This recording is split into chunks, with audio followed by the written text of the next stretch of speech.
Uma boa tarde a todos. Nós trouxemos hoje do livro Mãos Unidas, que é um livro psicografado pelo Chico Xavier com mensagens de Emmanuel. E no capítulo 25 ele traz um tema bastante interessante sobre a sobrevivência, em que ele nos diz: enquanto encarnados no planeta Terra, um tipo de sobrevivência nos interessa sobremaneira, além daquele para qual se nos dirigem os pensamentos para lá da morte física, que é a sobrevivência depois de rudes golpes sofridos. Particularmente no mundo moral, semelhantes provas repontam com frequência. Então vejam que aqui ele não está falando da sobrevivência depois da morte do corpo físico, não na sobrevivência na continuidade na espiritualidade, mas a sobrevivência depois dos golpes sofridos, dos golpes morais, que acontecem na vida de todos nós.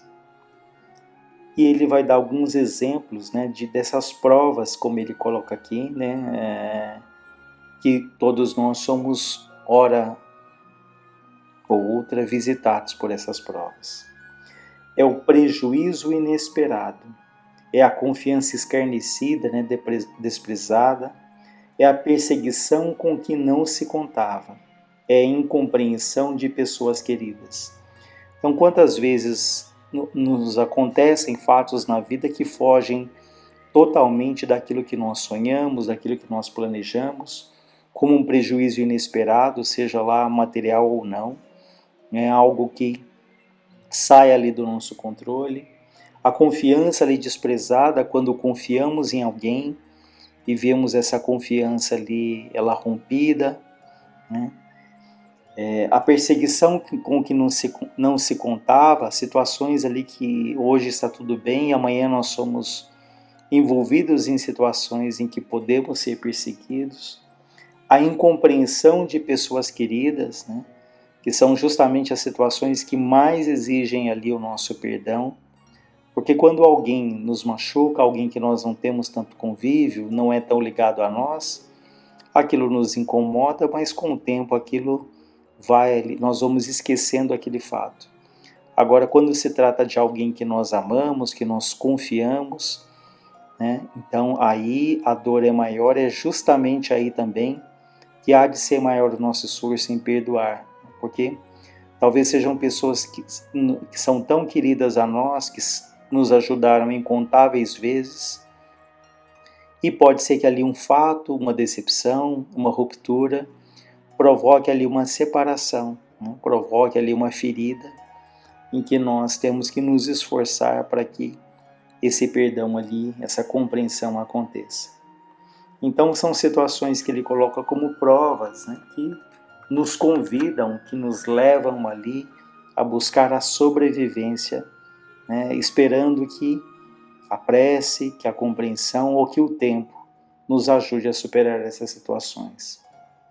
Ele diz ainda, noutros lances da existência, é a ruptura de laços afetivos, que falamos agora há pouco.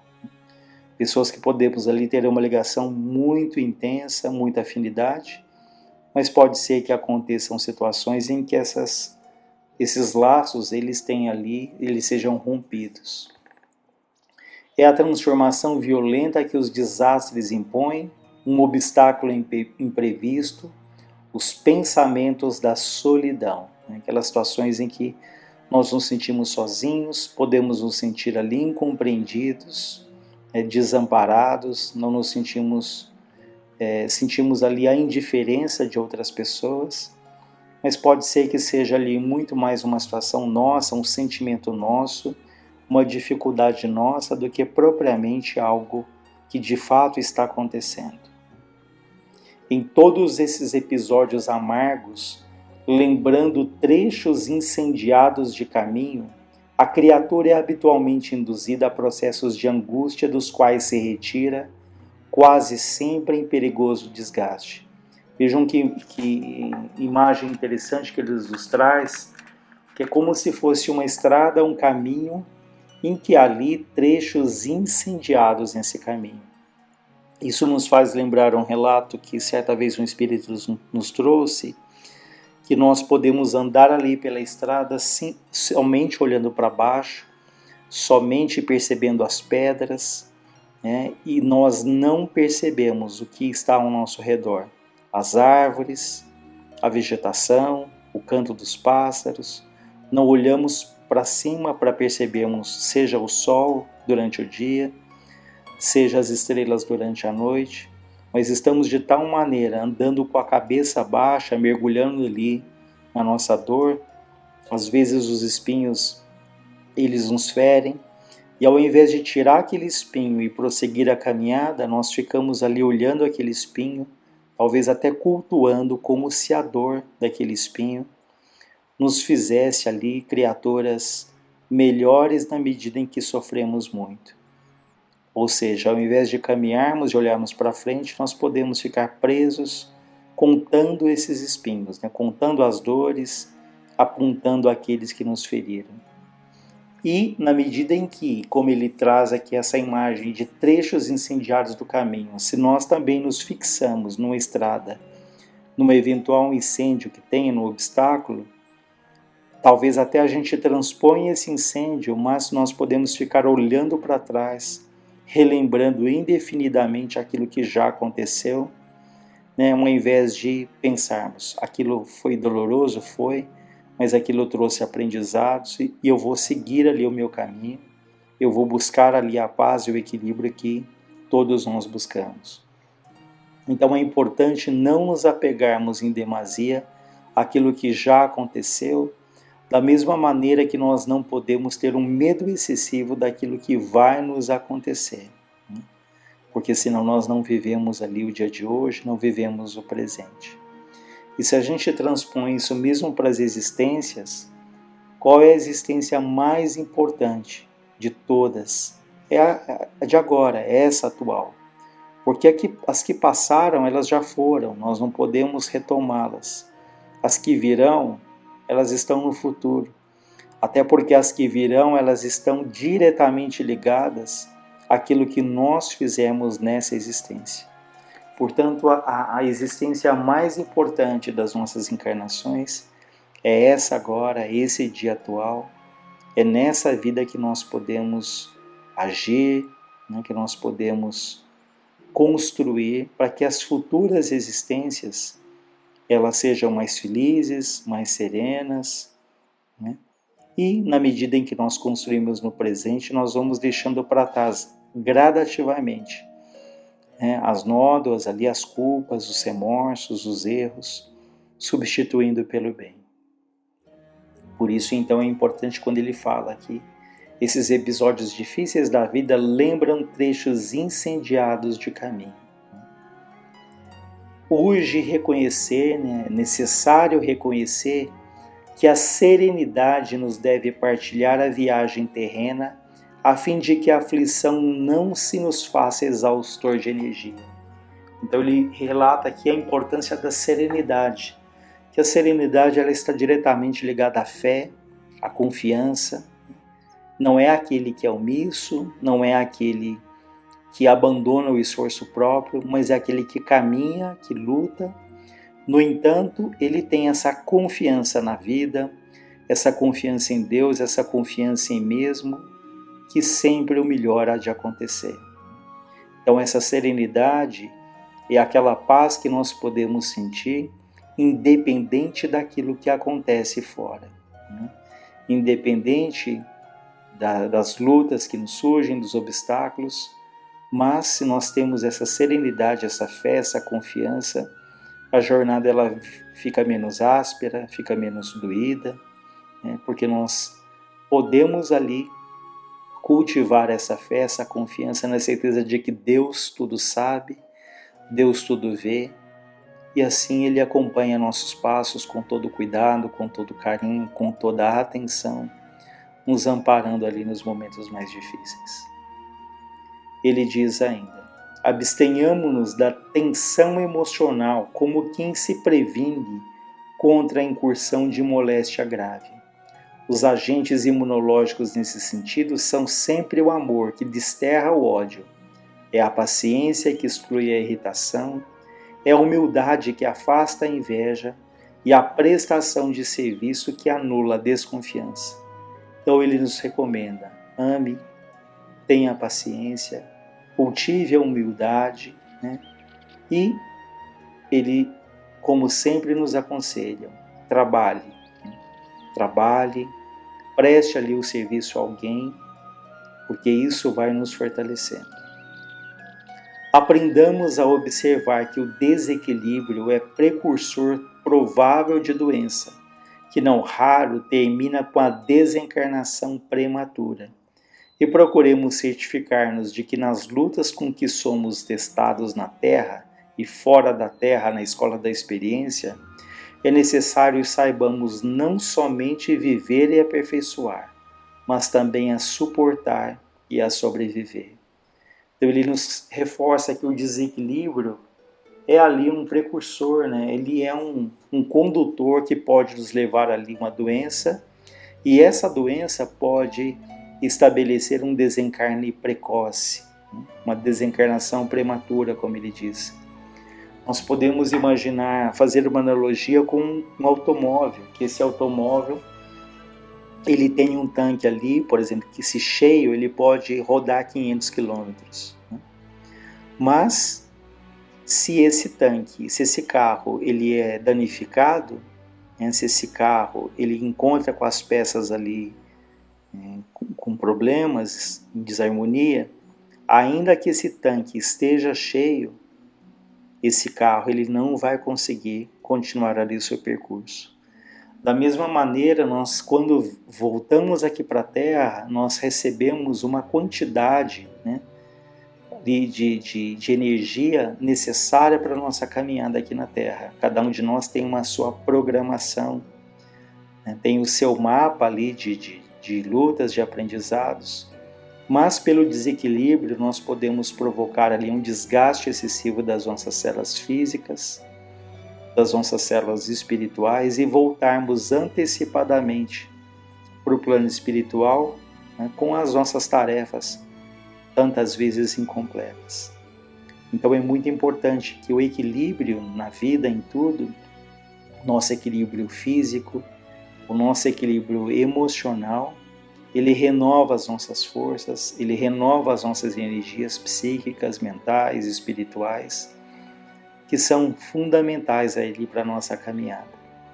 Portanto, é muito importante que nos analisemos o que temos feito da vida, como têm sido os nossos dias, como têm sido ali os nossos pensamentos, para que nós possamos não só viver, não só cumprir ali as nossas atividades, talvez até de uma maneira mecânica, mas que nós possamos sobreviver, como ele fala aqui, principalmente ali depois dos golpes mais duros da vida, né?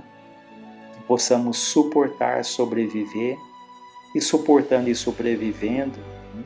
E tendo essa paciência, né? Dias melhores virão em que nós vamos ter ali a consciência, a percepção de que há muitas bênçãos também que a vida nos oferece. Então fica aí esse convite que esse texto nos faz, né, esse texto que chama Sobrevivência, para que quando surgirem as provas mais intensas, as provas mais difíceis, que nós possamos suportar, como ele diz no final do texto, que nós possamos sobreviver, né? Porque aquela frase tão falada e tão importante, tudo passa. Por vezes passamos por situações em que nós nos perguntamos como resolver, será que isso vai passar? Mas se nós olharmos para trás ali e vermos na nossa história quantas situações aparentemente insolúveis, quantas situações bastante difíceis que elas foram vencidas, que elas foram solucionadas, né, com a ajuda de Deus, com a ajuda dos amigos, com a ajuda dos familiares, né, com a nossa própria ajuda na medida em que nós nos ajudamos, nós nos fortalecemos. Enfim, para que nós jamais percamos a esperança e vivamos um dia de cada vez, né, na certeza de que depois da tempestade vem a calmaria. Há aquele ditado que diz que por mais longa que seja uma noite, não há nada que impeça que um novo dia amanheça. Então tenhamos essa fé, essa confiança, lembrando sempre do nosso Espírito protetor, daquele que nos ama, daquele que nos intui, daquele que nos fortalece, que sejamos ali sensíveis a esses conselhos amorosos que eles tentam nos passar ali diariamente. Uma boa tarde a todos, que Deus em sua infinita bondade nos proteja, nos abençoe, nos fortaleça. Pai nosso que estais nos céus, que está em toda parte, santificado seja o vosso nome, venha a nós o vosso reino, seja feita a vossa vontade soberana, justa, na terra como ela é feita nos céus. O pão nosso de cada dia dai-nos hoje, perdoa, Senhor, as nossas dívidas, assim como perdoamos aqueles que nos têm ofendido. Não deixe, Pai, cairmos em tentações e novos erros, mas livra-nos de todos os males. Que assim seja, graças a Deus, graças a Jesus.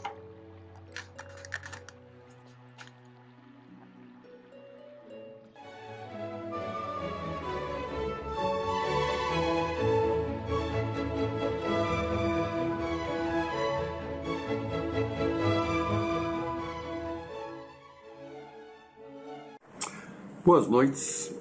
Dando continuidade à reunião de hoje, vamos fazer alguns comentários e estudos sobre o Livro dos Espíritos, a questão das leis morais, leis naturais, que estão nas questões 614 seguintes. Caracteres da lei natural. 614. Que se deve entender por lei natural? Resposta: a lei natural é a lei de Deus e a única verdadeira para a felicidade do homem. Ela lhe indica o que deve fazer e o que não deve fazer, e ele não é infeliz senão quando se afasta dela. Questão 615. A lei de Deus é eterna? Resposta: ela é eterna e imutável quanto o próprio Deus. 616. Deus prescreveu aos homens em uma época o que lhe proibiu em outra? Resposta: Deus não pode se enganar. Os homens é que são obrigados a mudarem suas leis, porque são imperfeitas. As leis de Deus são perfeitas. A harmonia que rege o universo material e o universo moral está fundada sobre as leis que estabeleceu para toda a eternidade. 617. Que objetivos abrangem as leis divinas? Concerne-lhes outra coisa que a conduta moral? Resposta: todas as leis da natureza são leis divinas, porque Deus é o autor de todas as coisas. O sábio estuda as leis da matéria, o homem de bem estuda as leis e as pratica. Agora eu vou para a questão seguinte, É dado ao homem se aprofundar em ambas, quais sejam as leis materiais e as leis morais? Sim, mas uma só existência não é suficiente. E questão 618. As leis divinas são as mesmas para todos os mundos?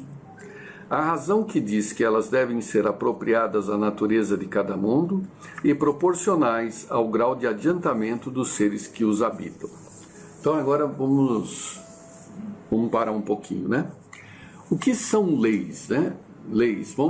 Fica muito mais fácil a gente pensar na natureza, as leis sobre a matéria, Então, uma das leis que a gente conhece, que estão no conjunto da física, da biologia, da química, uma das leis que a gente conhece é que a toda ação tem uma reação. Toda vez que você provoca uma força, você recebe uma força de mesma intensidade, mesma direção, sentidos contrários. Outra lei da natureza, A luz sempre vai em linha reta desde que o meio seja transparente e homogêneo, E assim nós temos uma infinidade de leis naturais, leis da natureza, que são constatadas pela ciência. Então a ciência, basicamente, o que ela faz? Ela pesquisa a existência dessas leis nas suas relações de causa e efeito. E estabelecem isso que nós conhecemos como ciência, né? Então a ciência estuda a natureza, a matéria, e capta, ela descobre as leis que regem essa matéria. É claro que filosoficamente se discute se há uma relação efetiva entre as coisas ou se nós é que forçamos a descobrir as relações. Mas fato é que as leis da natureza é que compõem a ciência, né? Então, nós sabemos que um corpo, um gás mais aquecido, ele tem menos densidade, ele tende a subir, o gás mais frio, ele tende a descer. Isso tudo são leis naturais. E que são, obviamente, controladas por Deus. Obviamente, porque foi Ele quem as criou e as mantém, né? Ele mantém essas leis e elas são, por serem da natureza, elas valem em qualquer lugar, em qualquer tempo, mantidas as condições. Então, se eu solto um objeto aqui, agora, ele vai cair do mesmo jeito que se eu soltasse esse objeto há 1000 anos, mantidas as mesmas condições, como se eu soltar esse objeto no Paquistão ou em Brasília. Eles vão cair do mesmo jeito, porque é uma lei que vale para todos os lugares, em qualquer tempo. Então Deus as mantém, né? As leis que estabelecem a harmonia dos corpos, dos planetas, das reações químicas, as associações da matéria. E essa linguagem com que ele mantém essas leis, podemos até dizer que são essas funções matemáticas, né? Então, via de regra, o que se busca na hora de estudar um fenômeno natural é descobrir qual é a sua relação, qual é o seu modelo matemático, qual é a função que rege aquele fenômeno. Então, muitos colocam que a matemática é a linguagem de Deus para estabelecer e manter as suas leis sobre a matéria. É uma interpretação, né? É um conceito. Então Deus controla a matéria através das leis físicas que se representam por funções matemáticas, né? E que, para nós é muito claro, né? Elas valem em qualquer tempo e em qualquer lugar. Bom, dito que existem leis que regem a natureza, né? A grande pergunta existem leis que regem o comportamento dos homens, né? Existem leis que atuam não mais na matéria que responde incondicionalmente à vontade de Deus, não, mas existem leis que regem os sentidos, as emoções e as deliberações dos homens, né? Em outras palavras, quando se fala em lei moral, uma coisa é lei natural vinculada à matéria, porque a matéria é o que é, ela não decide, ela não tem escolha, ela não tem opção, ela não tem alternativa, cada um na natureza exerce um papel, quer seja a fauna, a flora, a matéria, o vento, a chuva, isso são regidos por leis naturais, né, que não deliberam, não tem opção. Acontece, toda ação tem uma reação e só cabe aquela reação. Por outro lado, o homem não. O homem ele tem a liberdade de escolha e aí ele pode estabelecer decisões, caminhos diferentes, né? E, da mesma forma, aí já não existe um determinismo, porque ele tem a sua escolha. E pergunta-se, né? Existem leis morais divinas? Por que leis morais? Leis morais humanas certamente existem, porque nós vamos criando os conceitos que vão ajudando a gente a tomar decisões, né? Agora, existem leis divinas morais? Quando a gente assim coloca, né, significa que estamos admitindo que Deus tem vontades, né? que Deus também delibera, que Deus não é uma resposta mecânica a tudo, também decide, né? E a decisão dele interfere na decisão do homem? Como é que é essa relação? Essa relação é que chamamos de leis morais divinas. Que são leis morais divinas? Deus tem uma vontade, uma deliberação, uma proposta, né, que não é tão imposta como é imposta na natureza. Por quê? Porque parte dessa decisão ele delegou aos seus filhos, que também podem deliberar. Então, se eles podem deliberar, existe um diálogo, existe uma conversa, existe uma troca entre a vontade de Deus e a vontade do homem a cada segundo, né? A cada segundo, porque nós tomamos decisões a cada segundo. E se Deus tem essas orientações morais, e nós temos as nossas vontades que influenciam as nossas decisões, no fundo, morais também, é uma dinâmica constante entre essas duas vontades, né? Então vamos continuar um pouquinho para dar um pouco mais de subsídio no que nós estamos falando. Conhecimento da lei natural. Deus deu a todos os homens os meios de conhecer sua lei? Resposta: todos podem conhecê-la, mas nem todos a compreendem. Os que a compreendem melhor são os homens de bem e aqueles que querem procurá-la. Entretanto, todos a compreenderão um dia, porque é preciso que o progresso se cumpra.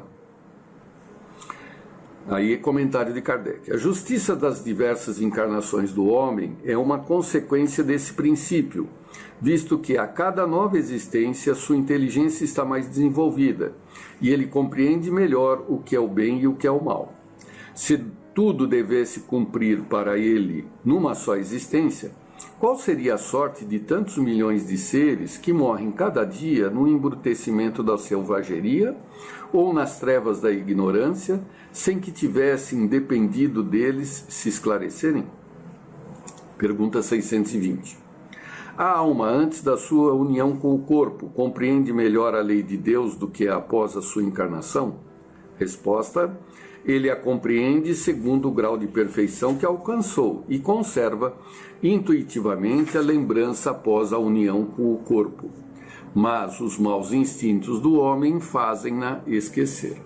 E agora vem a pergunta que vale 1 milhão de bônus horas. Pergunta 621. Onde está escrita a lei de Deus? Resposta: na consciência. Então, a lei moral divina está na nossa consciência, enquanto que a lei material está no ar, vamos assim dizer, né? As funções matemáticas, elas estão no ar e regendo a matéria. As leis morais dos homens estão na própria consciência. E aí comenta Kardec: posto que o homem carrega na sua consciência a lei de Deus, que necessidade haveria de a revelar? Essa é uma outra pergunta. Resposta: ele a esquecer e menosprezar. Deus quis que ela lhe fosse lembrada. Então ela está na consciência, mas há que ser aflorada, refletida, meditada, né? Conhecida. Pergunta 622.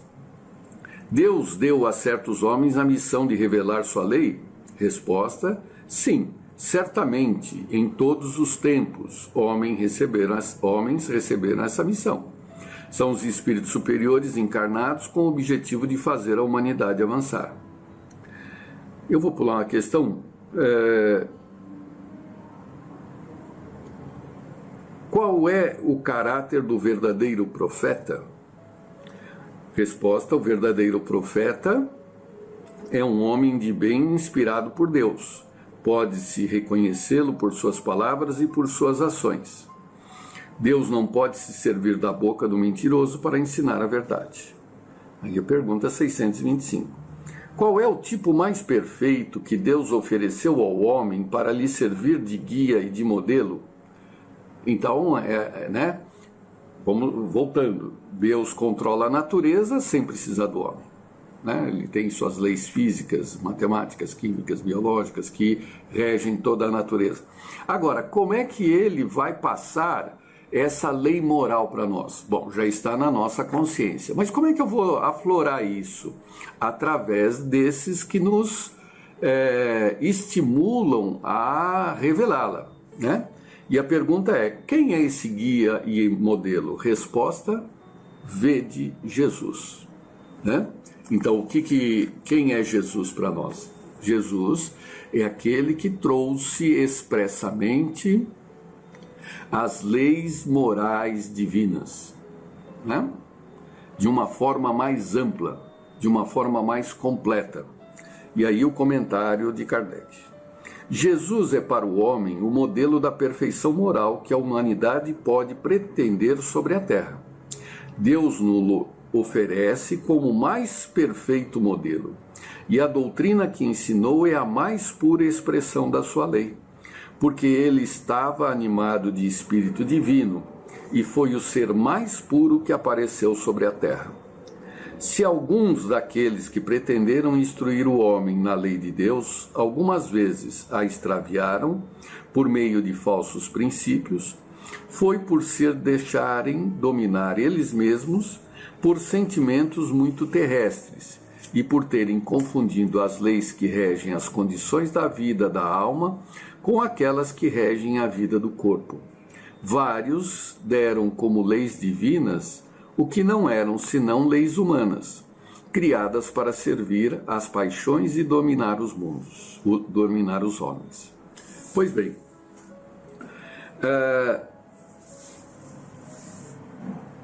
Jesus é tido como mestre, né? Como aquele que trouxe justamente essas leis morais que aparentemente só eram possíveis pela criação do homem, dizendo que Deus, por ser sapiência, ser razão, ele também delibera, ele também tem vontade. E a vontade dele estabelece uma bússola que são essas leis morais, né?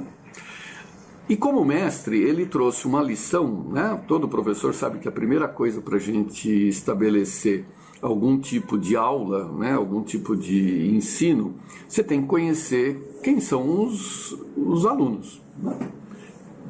Em que posição eles estão, para poder receber aquilo que se vai passar, né?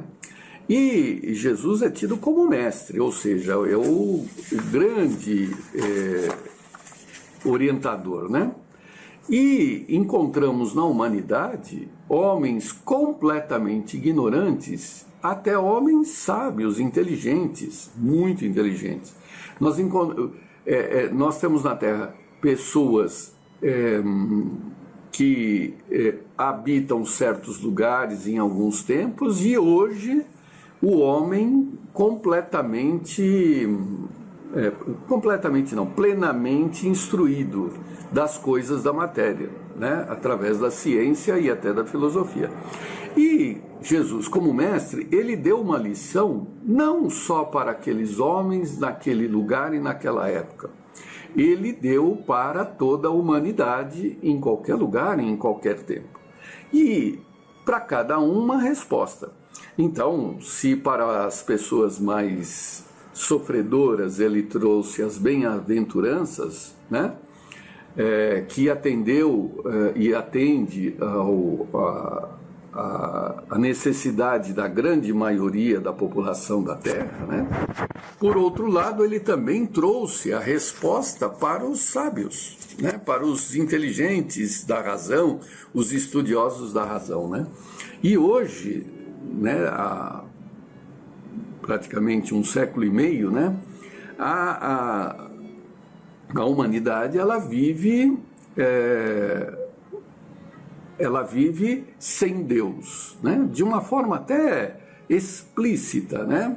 Que o homem aprendeu a viver sem Deus, né? Por quê? Porque ele não tem que ficar correndo atrás de utopias, de ideias, porque isso ele fez ao longo de toda a humanidade e perdeu tempo, né? Então foram as guerras santas, os movimentos políticos. Então os pensadores mais pós-modernos que foram absorvidos por todos, que estudam, leem, né? Não, você tem que viver as coisas da vida, né? Daquilo que você tem certeza, a supervalorização da vida, do momento, do que existe aqui, do que é real, né? E é por isso que nós hoje vivemos um mundo sem grandes valores morais, né? As pessoas fazem aquilo que lhes seja mais conveniente no instante. Por quê? Porque há uma supervalorização do instante da vida, das coisas da vida. Essas palavras são comuns aí na academia, né? Pois bem, e Jesus também deu uma lição para eles naquela época, né?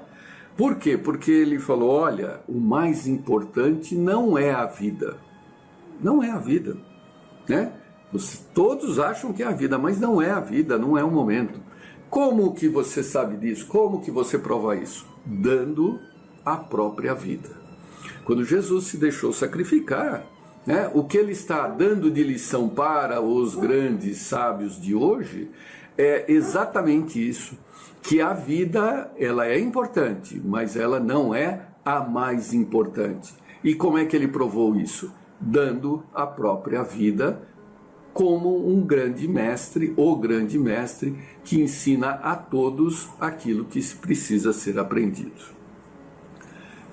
Pois bem, vamos então, né, tem a referência aí do livro para que a gente possa continuar estudando e vamos encerrar com a prece que Jesus nos ensinou. Pai nosso que estás nos céus, santificado seja o teu nome, venha a nós o teu reino, seja feita a tua vontade, assim na terra como nos céus. O pão nosso de cada dia nos dai hoje e sempre. Perdoa, Senhor, as nossas dívidas, assim como perdoarmos aos nossos devedores. Não nos deixeis cair em novas tentações, mas livra-nos do mal que existe dentro de nós mesmos. Porque teu reino, o poder, a glória, a justiça, a esperança e o amor para todos sempre. Que assim seja. Boa semana